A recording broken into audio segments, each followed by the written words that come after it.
जुम्मत मुबारक के बाद मरकज़ी जामे मस्जिद फ़ारूक़ आज़म रज़ी अल्लाह तआला अन्हु में सलाम पढ़ा जा रहा है और मरकज़ी जामे मस्जिद फ़ारूक़ आज़म रज़ी अल्लाह तआला अन्हु बागियाँ दोनों के इमाम व ख़तीब सलाम पढ़ रहे हैं।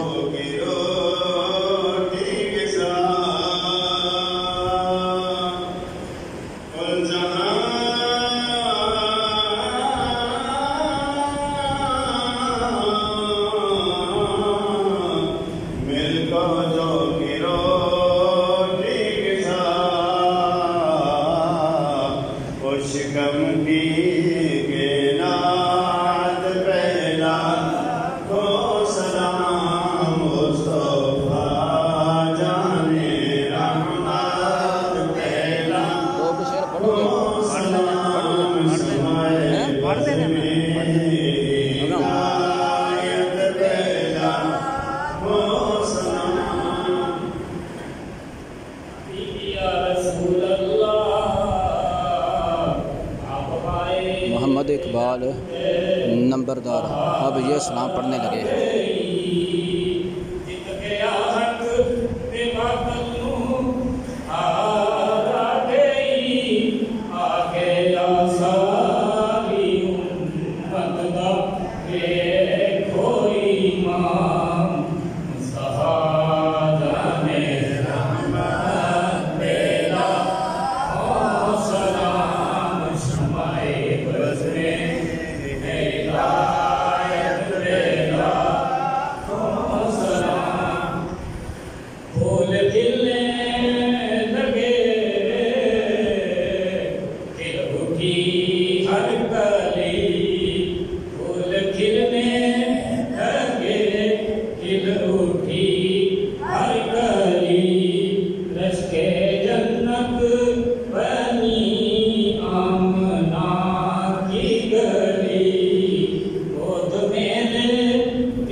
जामे मस्जिद फ़ारूक़ आज़म रज़ी अल्लाह तआला अन्हु बागड़िया कोला के मनाज़र